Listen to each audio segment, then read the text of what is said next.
नमस्कार साथियों, मैं जय मालाकार क्लासेस में आप लोगों का स्वागत करता हूं। चलिए, टेट का जो प्रैक्टिस सेट चल रहा था हम लोगों का, उसी के संदर्भ में मैं आज आप लोगों के लिए प्रैक्टिस सेट लेकर आया हूं जो ईवीएस से संबंधित होगा। इसमें 30 इंपॉर्टेंट क्वेश्चन होंगे जो एमसीक्यूज पैटर्न में होंगे, जो आपके लिए बहुत ही फायदेमंद होने वाले हैं, जो किसी न किसी एग्जाम में रिपीटेड क्वेश्चन का संग्रह है ये। तो आइए स्टार्ट करते हैं, देखते हैं पहला क्वेश्चन पर्यावरण अध्ययन से संबंधित। जल प्रदूषण को मापने के लिए निम्नलिखित में से कौन सी परीक्षा ली जाती है? बायोमेडिकल ऑक्सीजन डिमांड, या फिर केमिकल ऑक्सीजन डिमांड, या फिर बायोमैकेनिकल ऑक्सीजन डिमांड, या फिर उपयुक्त में से कोई नहीं। तो देखिए, इसका जो सही आंसर हो जाएगा वो ऑप्शन 3 हो जाएगा, बायोमैकेनिकल ऑक्सीजन डिमांड, है ना। तो ये ऑप्शन 3 बिल्कुल सही आंसर हो जाएगा इसका, ठीक है। आगे देखते हैं, क्वेश्चन नंबर 122 पे आते हैं। क्वेश्चन नंबर 122 आप लोगों के सामने इस तरह से है। वायुमंडल में कार्बन डाइऑक्साइड है ना, जिसको CO2 का प्रतिशत कितना है ना, कार्बन डाइऑक्साइड की प्रतिशत कितनी है, इसको बताना है आप लोगों को। 0.3, 0.6, 0.06 या फिर 0.03। इसका जो सही आंसर है वो आपका है ऑप्शन 4 है, 0.03 होता है, ठीक है। ऑप्शन 4 बिल्कुल सही आंसर हो जाएगा। यहाँ पे ऑप्शन 1 पे नहीं लगाना है, ऑप्शन 4 आपका बिल्कुल सही आंसर हो जाएगा, 0.03। आपको यहाँ पे कमेंट करके बताना है कि ऑक्सीजन और नाइट्रोजन का कितना कितना प्रतिशत है, इसको कमेंट करके आप बताइएगा, ठीक है।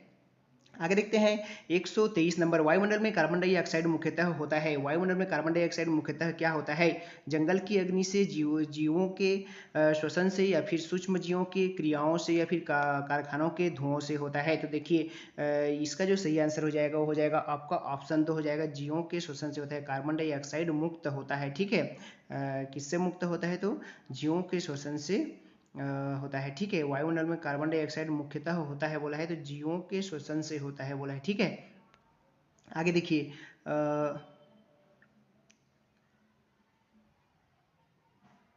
आगे देखिए 124।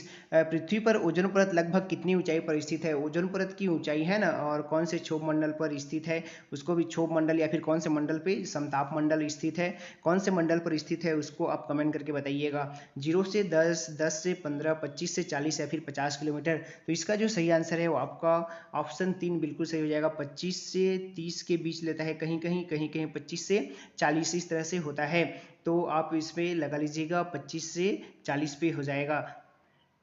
आगे देखते हैं 25 नंबर के प्रश्न। निम्नलिखित में से कौन सी सबसे महत्वपूर्ण ग्रीन हाउस गैस है? ग्रीन हाउस गैस के लिए कौन प्रमुख है? तो मीथेन, ओजोन, कार्बन डाइऑक्साइड, या फिर नाइट्रस ऑक्साइड। तो इसका जो सही आंसर है वो आपका ऑप्शन 3 है, कार्बन डाइऑक्साइड, ठीक है। आपके ग्रीन हाउस प्रभाव के लिए CO2 जिम्मेदार होता है, ठीक है, याद रख लीजिएगा, CO2। आगे देखते हैं 126 नंबर के प्रश्न। प्रदूषण को रोका जा सकता है कैसे? वाहित मल के सुधार से, विद्युत चलित वाहनों के निर्माण व प्रयोग से, परमाणु विस्फोट को रोककर, है ना। तो उपरोक्त सभी से। तो इसका जो सही आंसर है वो आपका है उपरोक्त सभी, ऑप्शन 4 बिल्कुल सही आंसर हो जाएगा। उपरोक्त सभी बिल्कुल सही आंसर हो जाएगा। 126 के वायु प्रदूषण को रोका जा सकता है, तो इन सभी से। आगे देखते हैं 127 नंबर के प्रश्न पे आते हैं। तो इसमें कहा है, प्रकाश रासायनिक स्मोक के प्रभाव से वातावरण में क्या होता है? तो कार्बन डाइऑक्साइड का स्तर घटता है, ओजोन स्तर का विघटन होता है, ओजोन स्तर और घना होता है, कार्बन डाइऑक्साइड का स्तर बढ़ता है। इसका जो सही आंसर है वो आपका ऑप्शन 2 बिल्कुल सही हो जाएगा, ओजोन स्तर का विघटन हो जाता है। आगे देखते हैं, क्वेश्चन नंबर 128 पे आते हैं। 128 का प्रश्न आपका कहता है, पृथ्वी के वायुमंडल में ओजोन, है ना, जिसको O3 कहा जाता है, की उपस्थिति कहाँ पर है? गत वर्षों में पृथ्वी का औसत तापमान बढ़ाने के कारण बढ़ती है, लाभदायी है क्योंकि जेट विमानों के यात्रियों को ऑक्सीजन की आवश्यकता होती है। आगे देखिए, प्रकाश संश्लेषण की दर को कम करती है, पृथ्वी पर यूवी किरणों को, अल्ट्रावायलेट किरणों को के प्रभाव को कम करती है। तो इसका जो सही आंसर हो जाएगा वो आपका ऑप्शन 4 बिल्कुल सही हो जाएगा। ये क्या करता है, जो ऑप्शन 4 है, अल्ट्रावायलेट किरणों को क्या करता है, उसके प्रभाव को रोकती है, कौन? ओजोन गैस, ठीक है, या फिर ओजोन परत, ठीक है। आगे देखते हैं 129 नंबर के प्रश्न। पर्यावरण में होने वाले परिवर्तनों के अध्ययन से संबंधित संगठन है, कौन सा संगठन पर्यावरण से संबंधित है? देखिए, NEERI, CSIR, DSTU, GC। तो देखिए इसका जो सही आंसर है वो आपका है ऑप्शन ए हो जाएगा, ठीक है, ऑप्शन ए NEERI, ठीक है। आगे देखिए महानगरों में मुख्यतः वायु प्रदूषक होता है, महानगरों में कौन वायु प्रदूषक, CO कार्बन मोनोऑक्साइड या फिर सल्फर ऑक्साइड या फिर ऑक्सीजन, ये ओजोन या फिर परागकण। तो इसका जो सही आंसर है वो है ऑप्शन एक है कार्बन मोनोऑक्साइड होता है। महानगरों में क्या होता है, कार्बन मोनोऑक्साइड, जो वाहनों के से निकलता है वो कार्बन मोनोऑक्साइड होता है। सूर्य की रोशनी से पराबैंगनी विकिरण से प्रक्रिया होती है जिसमें उत्पादित होता है, देखिए CO, SO2, SO3 और वही है जो फ्लोराइड जो दिया हुआ था पहले ऑप्शन पे। इसका जो सही आंसर है इसका हो जाएगा ये हो जाएगा ऑप्शन 3 हो जाएगा। पराबैंगनी किरणों से कौन रोकता है, तो ओजोन है ना, वो O3 ओजोन, ठीक है। विश्व में प्रकाश रासायनिक स्मोक प्रथम बार कहाँ पर प्रेक्षित किया गया था, लंदन में, लॉस एंजलिस में, पेरिस में या फिर टोक्यो में। तो इसका जो सही आंसर हो जाएगा वो हो जाएगा ऑप्शन 1 हो जाएगा, लंदन में किया गया था, ठीक है। 32 का हो जाएगा लंदन, ऑप्शन 1 बिल्कुल सही हो जाएगा। आगे देखते हैं 133 नंबर के प्रश्न पे आते हैं। 133 नंबर प्रश्न बोलता है सामान्यतः उपयोग में आने वाले डिटर्जेंट में पाए जाते हैं PAH, PAN या फिर ABS या फिर इसमें से कोई नहीं। इसका जो सही आंसर है वो ऑप्शन 3 है, ABS पाया जाता है, ठीक है। ABS का फुल फॉर्म आप कमेंट करके बताइएगा जो डिटर्जेंट में पाए जाने वाले ABS है, ठीक है। आगे देखिए 134 निम्नलिखित में से कौन से प्रदूषक शंख, सीपी आदि में रहकर प्राणियों के लिए सर्वाधिक हानिकारक होता है। देखिए यहाँ पे दिया है CuZnCd या फिर CrO3 या फिर NO2, SO2 या फिर NO2। इसका जो सही आंसर है वो आपका 134 का हो जाएगा, ऑप्शन 1 हो जाएगा, है ना, ये वाला हो जाएगा। आगे देखते हैं 135 में कौन सी बीमारी प्रदूषण के कारण होती है या बढ़ जाती है, स्कर्वी, रियूमेटिज्म, हीमोफीलिया या फिर ब्रोंकाइटिस, है ना, ब्रोंकाइटिस बोला जाता है इसको। तो 135 का जो सही आंसर हो जाएगा वो ऑप्शन 4 ही हो जाएगा। प्रदूषण के कारण होने वाला है जो होता है वो क्या है, ब्रोंकाइटिस होता है, ठीक है, ऑप्शन 4। इस तरह से आगे देखिए जल प्रदूषण खाली स्थान का प्रमुख कारक है, जल प्रदूषण किसका कारक है, धुआं, साबुन, औद्योगिक त्याज्य या फिर अमोनिया का। तो इसका जो सही आंसर है वो है आपका ऑप्शन 2 है, साबुन का है, जल प्रदूषण प्रमुख कारक है। तो 136 का यहाँ पे लिया गया है, औद्योगिक त्याज्य भी है, ठीक है। तो औद्योगिक त्याज्य मतलब यहाँ पे जल बोला होता है, औद्योगिक जल तब यहाँ पे लिया जाता है, लेकिन यहाँ पे दिया गया है तो साबुन को लिया गया है, ऑप्शन के हिसाब से आपको लेना है, ठीक है। आगे देखते हैं हानिकारक विकिरणों से हमारा बचाव करता है कौन, बहिर्मंडल, ओजोन मंडल, आयन मंडल या फिर समताप मंडल। तो 137 का जो आंसर है वो है ओजोन मंडल करता है। कौन करता है हानिकारक विकिरणों से, तो ओजोन मंडल, ठीक है, ओजोन परत ही करता है।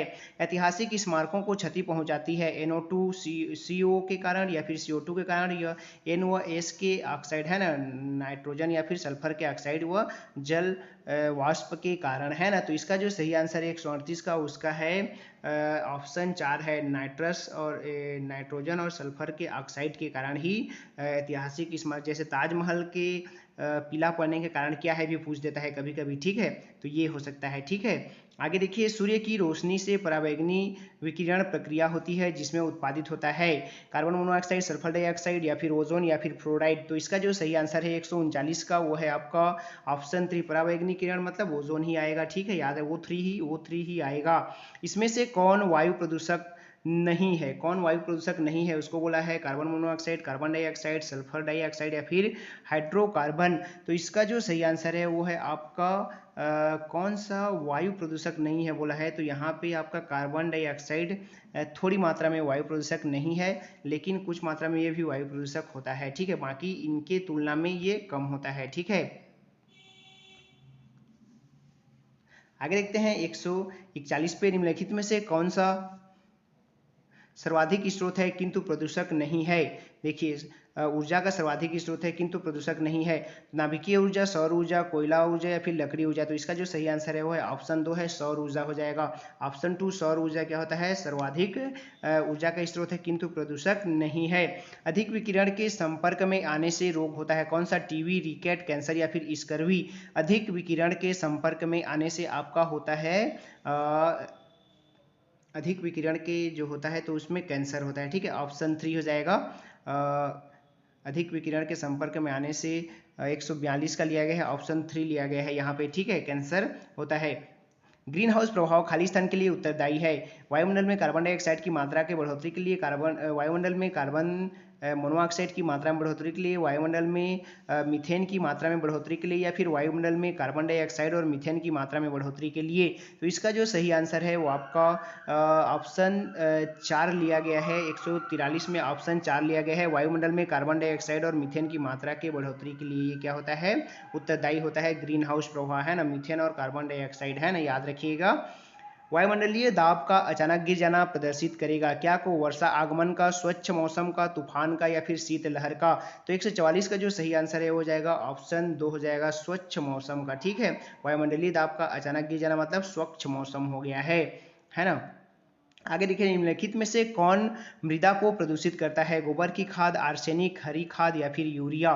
तो 145 का जो सही आंसर है वो है आपका आर्सेनिक जो है मृदा को अन्य की मात्रा में ज़्यादा, यहाँ पे जो ऑप्शन दिए हैं उनकी मात्रा में, गोबर खाद तो नहीं करता है, हरी खाद भी नहीं करता है, यूरिया थोड़ी मात्रा में आपका मृदा को प्रदूषित कर सकता है, लेकिन आर्सेनिक सर्वाधिक मात्रा में करता है। तो यहाँ पे ऑप्शन लेना है आर्सेनिक को, लेकिन कहीं पे आर्सेनिक की जगह कुछ और दे दिया होगा, घास फूस दे दिया होगा, और यहाँ पे दे दिया होगा यूरिया, तो आपको यूरिया को लेना होगा। ऑप्शन के हिसाब से आपको टिक करना होगा।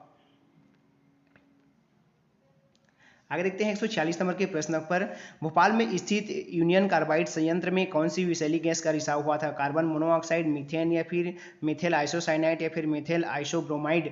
146 का जो सही आंसर है इसका हो जाएगा, आप लोग कमेंट करके बताइएगा। ये बहुत ही इजी क्वेश्चन है और बहुत बार पूछा जा चुका है, बहुत ही रिपीटेड क्वेश्चन है। आई थिंक ये इस बार भी आने की संभावना है। ठीक है, कमेंट करके बताइएगा, मैं इसको आप लोगों के लिए छोड़ रहा हूँ 146 का।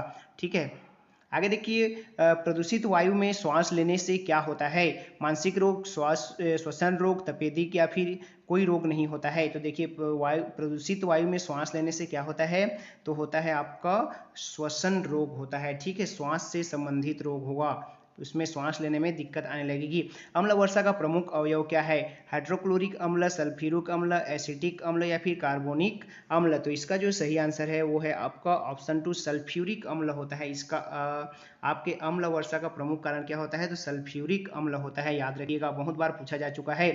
स्वचालित वाहनों में पेट्रोल के जलने पर वायु प्रदूषण होता है, क्योंकि इसमें क्या होता है, स्वचालित वाहनों में पेट्रोल के जलने से वायु प्रदूषण होता है, तो जल वाष्प उत्पन्न होता है, कार्बन डाइऑक्साइड बनता है, या फिर आपका carbon dioxide, carbon monoxide, nitrogen, फिर ऑक्साइड तथा हाइड्रोकार्बन बनते हैं। बिना अभिक्रिया के ऑक्सीजन की अधिक मात्रा उत्सर्जित होती है। तो इसका जो सही आंसर हो जाएगा वो ऑप्शन 3 हो जाएगा।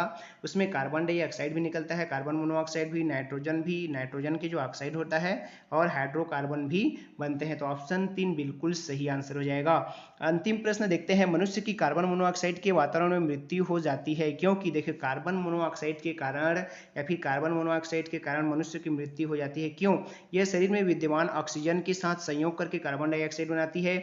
यह ऊतकों में उपस्थित कार्बनिक द्रव्य को अपचयित करता है, या फिर देखिए यह श्वसन के हीमोग्लोबिन के साथ संयोग करके रक्त को ऑक्सीजन अवशोषित करने के अयोग्य बना देता है, यह रक्त को सुखा देता है। तो इसका जो सही आंसर है वो है ऑप्शन 3 बिल्कुल सही है। यह रक्त के हीमोग्लोबिन के साथ क्या करता है, संयोग कर लेता है और रक्त को ऑक्सीजन अवशोषित करने के अयोग्य बना देता है ना। मतलब हमारे आप लोग जानते होंगे कि हमारे रक्त के साथ में ऑक्सीजन भी बहते रहता है, तो उस ऑक्सीजन को लेने से इनकार कर देता है, तब कार्बन मोनोऑक्साइड की उपस्थिति में है ना, तब क्या हो जाता है, मनुष्य की मृत्यु हो जाती है। तो दोस्तों ये थे कुछ इंपॉर्टेंट क्वेश्चन। अगर अच्छे लगे होंगे तो वीडियो को लाइक कीजिएगा, और चैनल पे नए हैं तो चैनल को सब्सक्राइब कर लीजिएगा। नमस्कार, जय हिंद।